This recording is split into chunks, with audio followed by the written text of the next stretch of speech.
Hello everyone. So today we're going to talk a little bit more about some helpful ways to understand mental illness. And I oftentimes relate this to the why and the what paradigm. And it's important to know why you're doing certain things in order to get the maximum benefit. For example, it's important to know why you're journaling, why you're breathing, why you're connecting to yourself and others. Otherwise, you give it a try and it doesn't give you the results you want and you stop. But when you understand a bit more about why, then you can stay with it, because you understand that it takes time and why it might take time to give you that extra staying power to get the benefit. So this is one way to understand how addiction, mental health, and all of these coping things, self-defeating habits all tie together. And I think the first thing that they start with is what I call stuff. You have to understand that long before things come to need a therapist or anything like that, much of this has already occurred. So what I collectively call stuff really is a combination of trauma. Trauma is the bad things that happen to you, right? So let's just call these the bad things. Things that just couldn't process in the time when they happened. And then there's what we call attachment issues. Attachment issues is best understood as inadequate nurturance. So children have not many needs, but the needs they have are deep. Child needs to know that they're loved, needs to be reassured that things are going to be okay all the time, frequently. Even if the needs were met 90% of the time, the 10% leaves a deep wound. And so you get the wounds of omission. Oftentimes, these two things go together. Not always, but most of the time. If things were really bad, you tend to get what we call complex trauma. And I think there's a lot of this in society these days. And it's important to understand that no one's immune to this. Immigrants have complex trauma. People born with parents who suffer from addiction or mental health issues, physical health issues even, suffer complex trauma. And so the idea is that stuff, so let's underline it here, stuff happens, okay? And after stuff happens, it sends a wave into the future.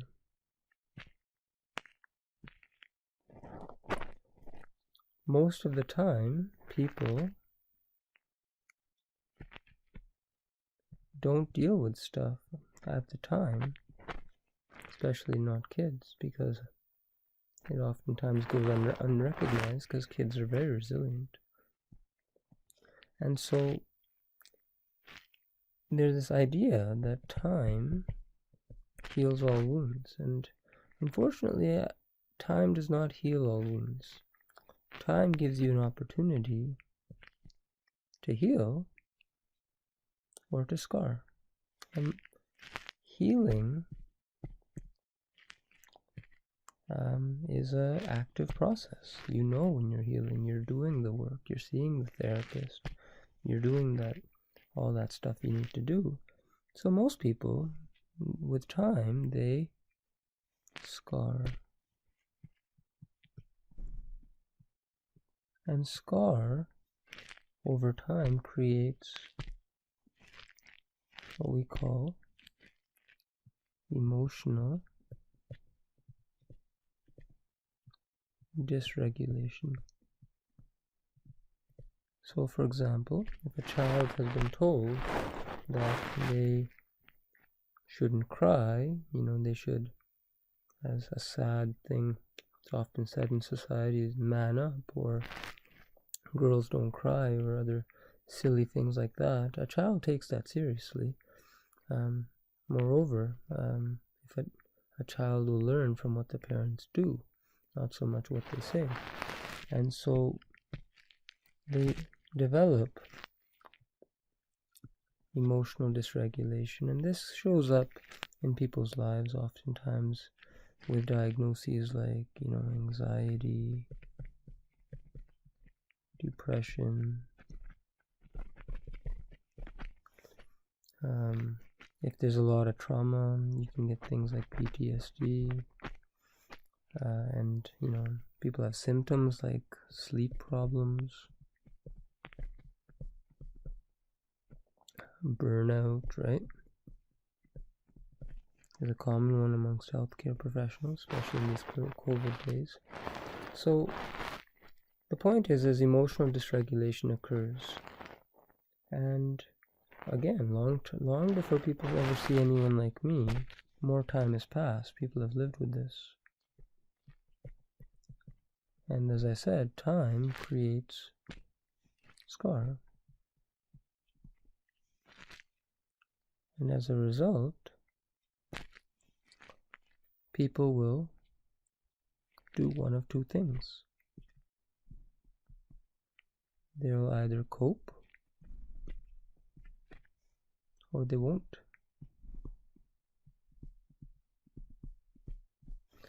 And so, if you have emotional dysregulation, you're not comfortable in your skill and you're not coping with that in any way, healthy or unhealthy, well, now life is really not manageable.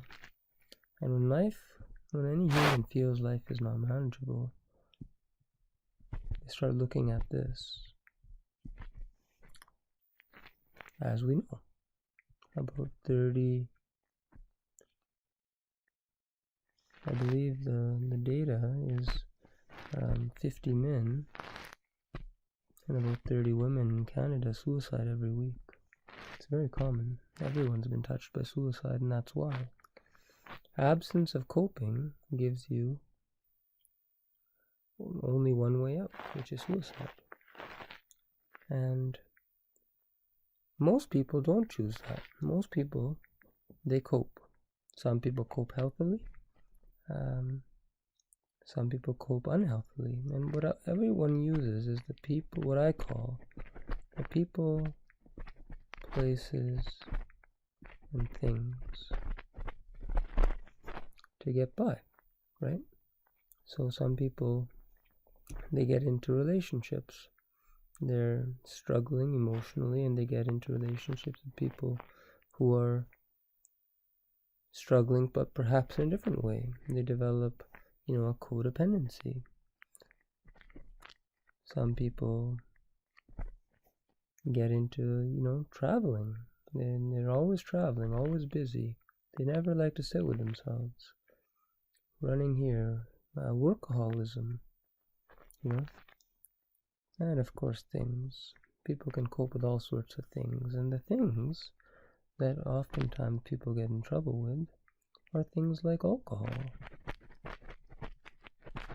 drugs, behaviors like gambling, food. We even have a word in society, comfort food.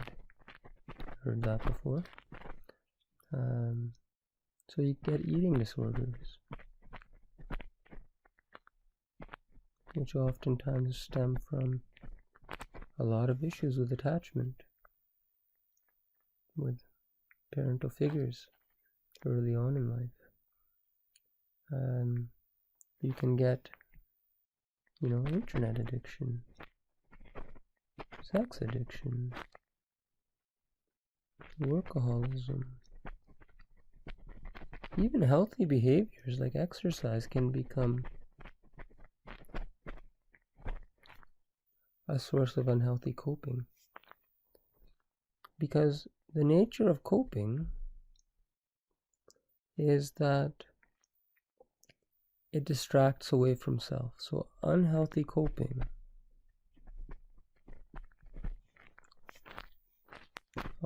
I define as distracts away from self. Healthy coping deals and repairs and builds self. And that's the third way.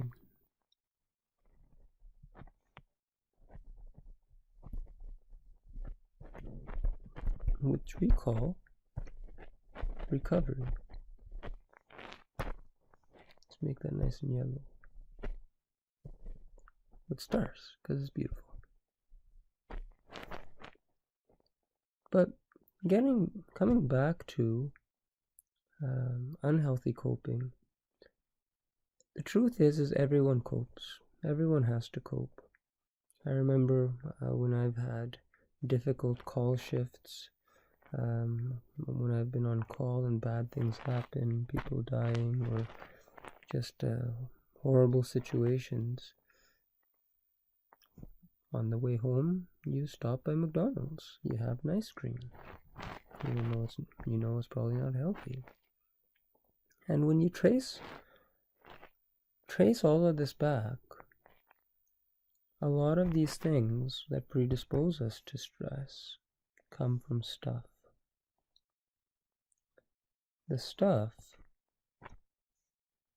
is really, really important.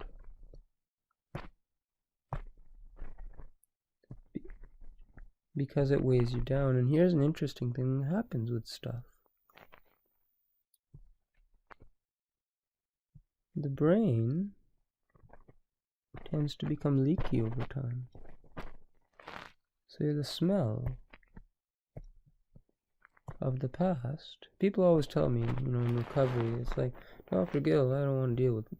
I'm looking forward. I'm not looking back. The past is the past. That's what they say.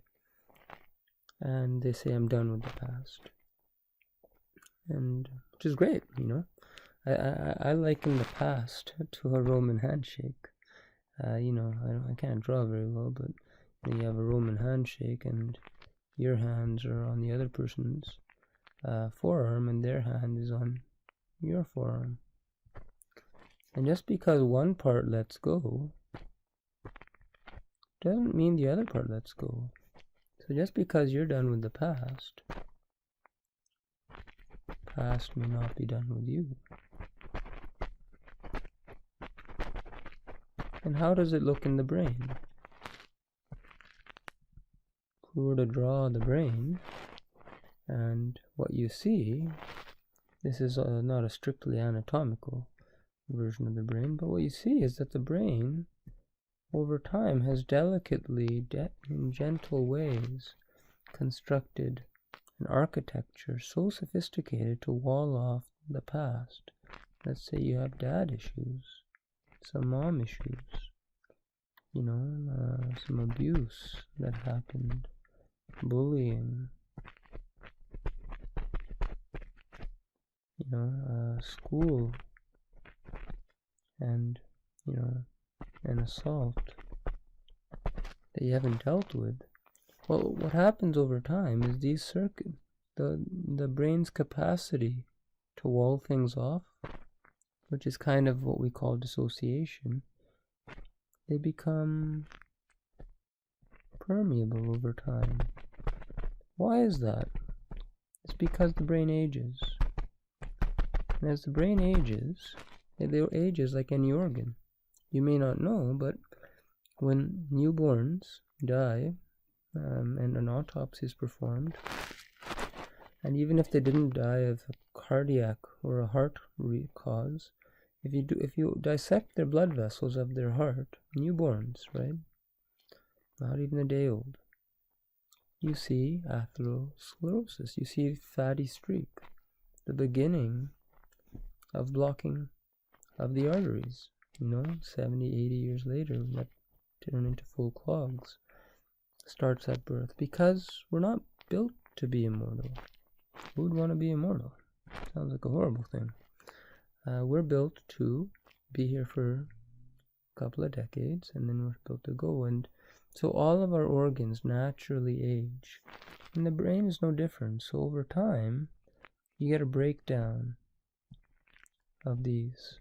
Sometimes people get concussions. If you imagine taking a skyscraper and,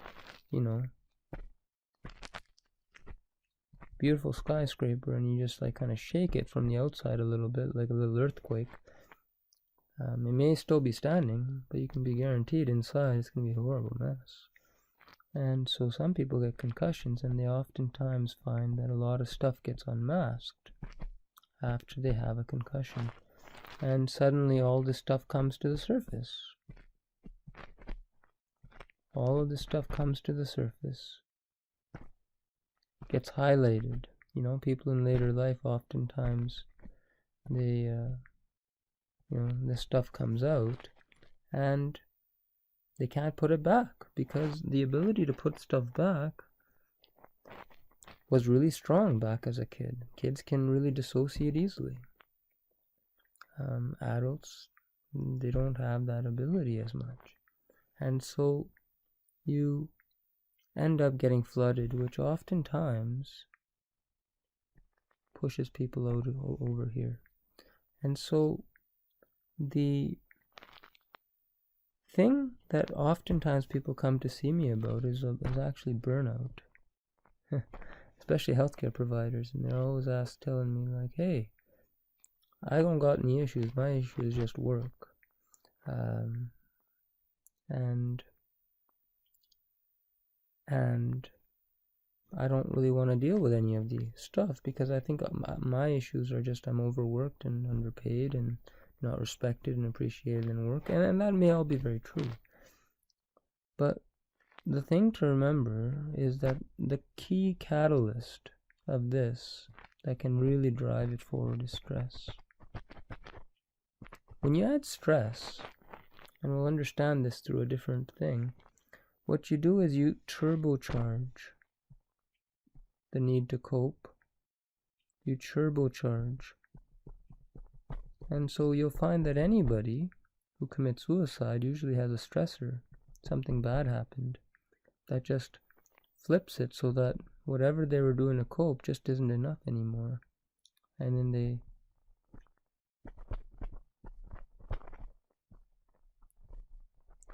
go that route.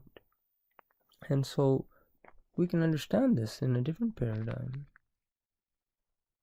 that I like to use, because I like simple. I'm a simple person.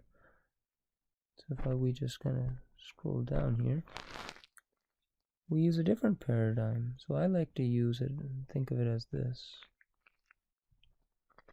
So we have these little teeter-totter things.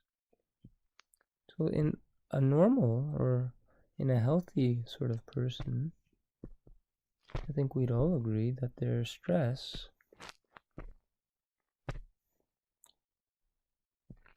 If we had a teeter-totter, people, like, who doesn't have stress, suffering, right, stuff? Maybe they even have a bit of stress. But they got a lot of resources. Strengths. And as long as strengths outweigh resources, outweigh the stuff, outweigh the stress, then you're kind of, content. Happy, right? Awful lot of people, though, are walking around in this scenario.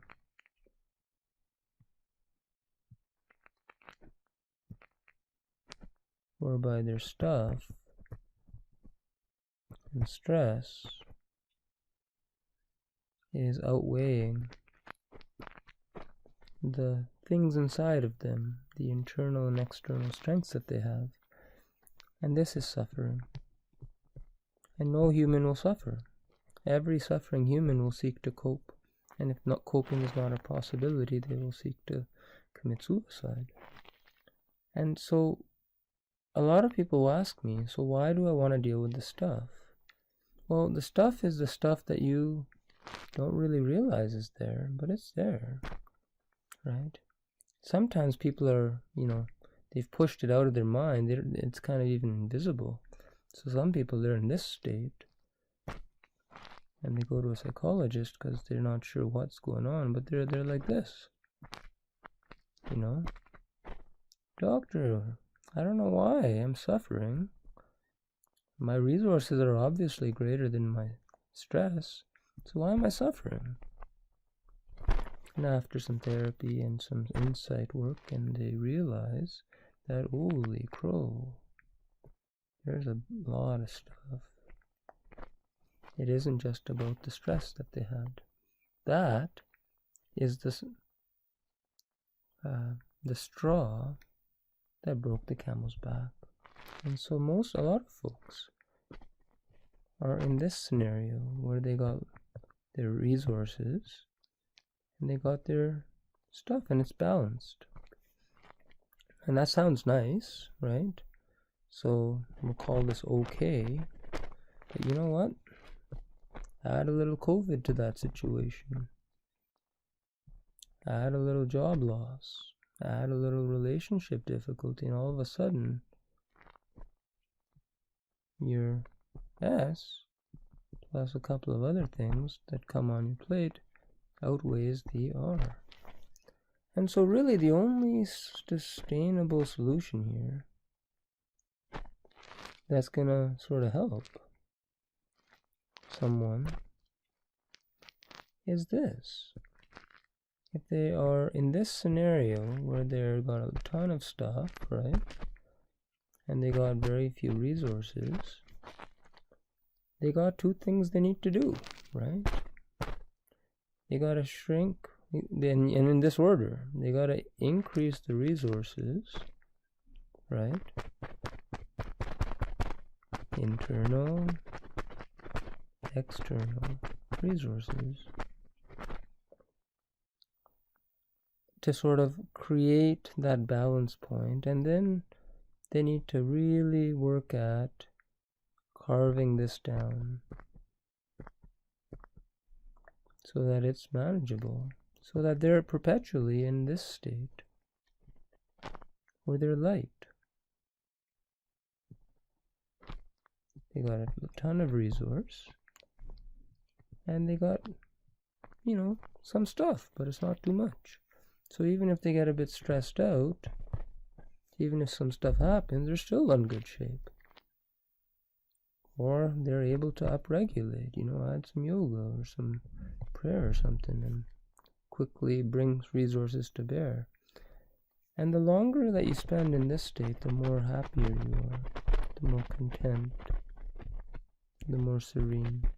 And that's really what we're playing at, is we want to deal with the stuff, because the stuff is the stuff that is weighing you down, that's creating all of these resources. It takes a lot of energy to wall stuff off like that, and it's the thing that we can work on. But to do that, you need skills. You need healthy coping. You need people, places, and things. Same thing, people, places, and things that will help you with time digest the scars. And it is possible, and that's why we build a daily practice. That's why I call self-therapy self-therapy, because if you could spend time connecting to yourself every day, connecting to others, and committing to daily practice, you start dealing with your stuff. And as you start dealing with stuff, it can't leak into the future, right? It stops leaking. And so you end up being able to focus on just what you need to focus on today. So that's a little bit about how I look at mental illness, coping, self-defeating habits, and all of these things, and how I find that they all tie together. And just keeping the eyes on the prize and the goal, just keeping the goal in mind, we are able to really have a solid why